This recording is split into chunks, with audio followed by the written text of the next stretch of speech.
A lot of enthusiasm among first-time voters, many of them in Chennai, and we have been speaking to them, but also a lot of voters who have been voting for many elections in a row. In fact, my colleague Rohini Swamy caught up with this 100-year-old voter. It is one thing, braving the Chennai heat at the age of 100 is an absolutely different thing. Sir, a century of politics that you have seen, lots of changes. What is different this election? This election, I think there must be a chance to get a South Indian as a Prime Minister. Hitherto, there was no South Indian as Prime Minister.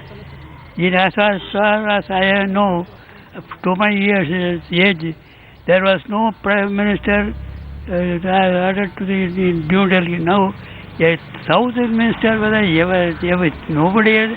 A South Indian must be a Prime Minister. Your wish is a South Indian should go to 7 RCR. Yes. But you have also actively worked during elections. You have worked in various polling booths also. Yes. Have you seen the changes? What is the change this time in elections? Do you see fair elections happening? This is a fair election. This election is fair because previously institutions were most I have seen and worked in so many elections, but these elections are smoothly going and no party interfering anything. Right.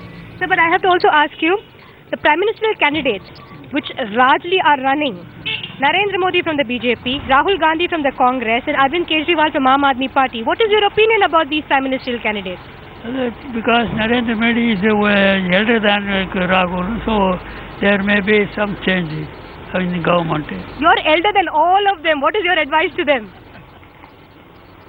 If no South Indian is better, Modi will come. Okay, so that was an interesting chat with Rohini Swamy, with this 100-year-old voter in Chennai. Let me toss back to some of the things that he said to Mr. Murari. He said he wants to see a South Indian as the next Prime Minister of India. You agree that Jayalalitha has a chance to become the next Prime Minister of India? Absolutely. To be very frank with you, absolutely no. She herself has said very clearly, the very outset, this is not the time to talk about who should be the Prime Minister. They should be decided after the elections, depending on how many seats each constituent win, the third front that she means. Since then, initially she was closer to BJP, now she has moved away from the BJP. Talking about third front alternative is just impossible. Each one has an ambition. Jayalalitha has, Mayawati has, and then Mulayam has. They have to, and there cannot be a third front without left party. Left party is on total disarray, you know that.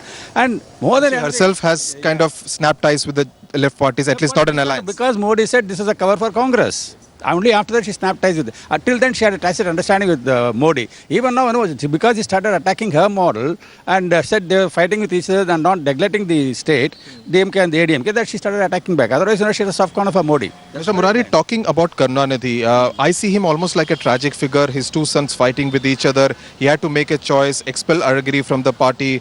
At his first public meeting during the election campaign, when I was there in Coimbatore, he sobbed and said, this would be my last election, but if you elect me, I can still go on for the next 50 years. How do you also see Karunanidhi as a tragic figure? He is a tragic comic figure. I'm very sorry to say that. He should know when to quit. Look at Jyoti Basu. He was at the peak of his popularity. In fact, even had a chance to become Prime Minister. And he quit on his own. This is time he has also quit gracefully, but he's refusing to call it the day. And you cannot go on and on and on. If there is resistance within the party itself. How long can Stalin be a Prince Charles?